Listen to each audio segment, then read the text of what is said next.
Waalaikumsalam warahmatullahi wabarakatuh.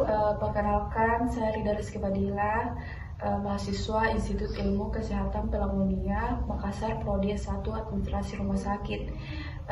Jadi di sini saya akan melakukan penyuluhan terkait diare. Tujuannya sendiri untuk dapat memberikan pemahaman pada ibu terkait penyebab gejala, cara penanganan, dan bagaimana cara pencegahannya. Sebelum itu, bolehkah saya tahu apa yang ibu ketahui terkait diare ini sebelumnya? Ya, kalau diare itu setahu saya kayak mual-mual, terus biasa juga kayak keluar masuk WC begitu, buang air. Baik, terima kasih Bu atas pendapatnya. Jadi di sini saya punya brosur yang bisa Ibu pegang langsung sembari saya menjelaskan. Ya. Pertama di sini bisa dilihat ada gejala diare. Jadi gejala diare yang paling sering didapatkan yaitu pertama frekuensi BAB-nya atau banyaknya BAB sehari itu bisa lebih dari 3 kali. Selanjutnya terkait di sini ada penyebab diare. Penyebab diare itu ada bermacam-macam, yaitu pertama itu terinfeksi bakteri, virus atau parasit. Nah itu biasanya kita dapat misalnya anak-anak kecil habis gali-gali tanah, terus tangannya atau kukunya masuk tanah yang sudah terkontaminasi, kemudian makan tidak mencuci tangan, itu masuk ke dalam tubuh. Untuk kedua di sini ada penyebabnya malabsorpsi atau yang biasa diketahui itu ada kelainan fungsi. Jadi di dalam ususnya itu tidak mampu untuk menyerap sari-sari makanan atau nutrisi, sehingga keluarnya langsung keluar semua dalam bentuk cair, tidak dipadatkan. Kalau untuk ketiga ini ada alergi atau alergi makanan tertentu, misalnya ketika tubuh merespon ke makanan ini tidak diterima, tubuh akan mengeluarkan reaksi seperti diare tadi karena dia tidak bisa menerima makanan tersebut.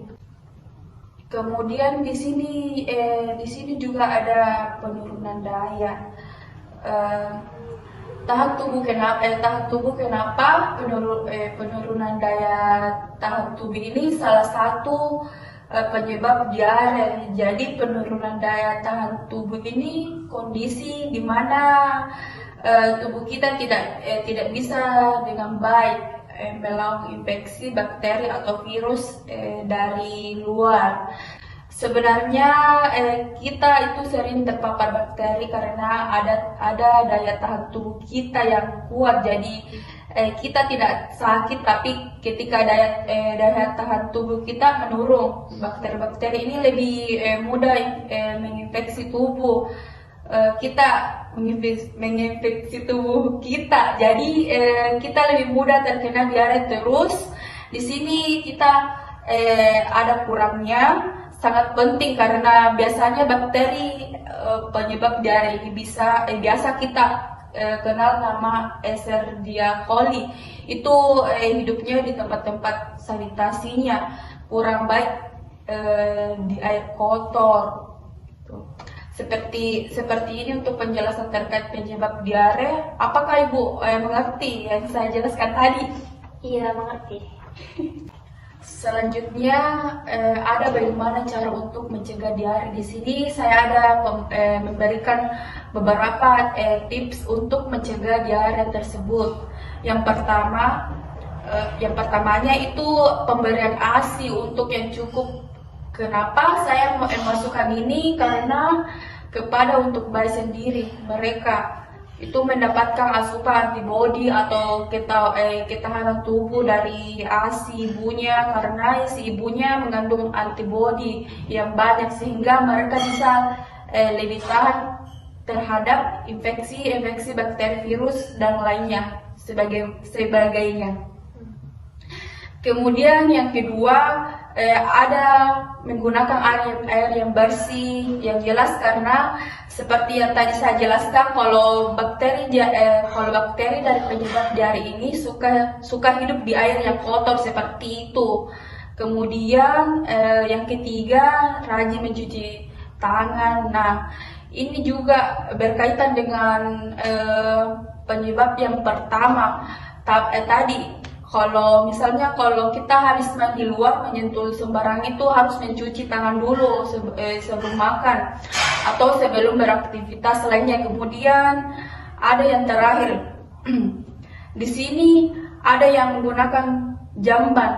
Nah, ini juga penting sekali ya Bu. Selanjutnya saya akan jelaskan untuk yang terakhir. Kita di sini ada cara untuk bagaimana kita mengatasi diare mandiri di rumah. Saya akan menjelaskan cara membuat obat oralit di rumah. Oralit biasanya sudah tidak asing mendengar kata oralit. Oralit sendiri ini adalah ada yang berbentuk saset yang dijual pasaran di apotik terdekat, sudah ada dijual. Cuman biasanya kan kita tinggal jauh dari apotik atau bagaimana, tidak sempat ke apotik. Jadi kita bisa membuat oralit sendiri di rumah. Jadi di sini siapkan 3 bahan. Yang pertama, menyiapkan 200 ml air yang bersih, yang hangat. Nah, bisa dari air yang dipanaskan atau air di dispenser. Kemudian yang kedua, siapkan 1 sendok teh gula pasir. Selanjutnya juga siapkan 1/4 sendok teh garam.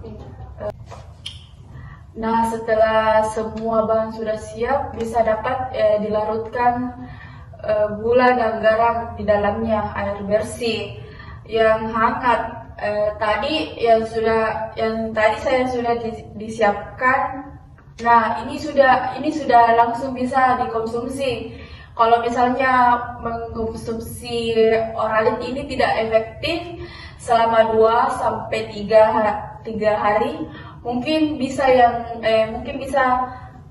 yang terkena diarenya dibawa langsung ke puskesmas agar lebih ditindaklanjuti apa sebenarnya penyebab diarenya.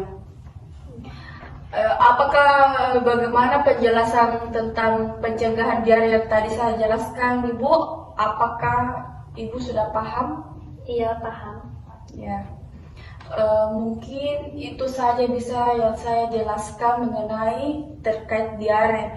Dan terima kasih Bu waktunya. Ya. Assalamualaikum warahmatullahi wabarakatuh. Waalaikumsalam warahmatullahi wabarakatuh. Terima kasih.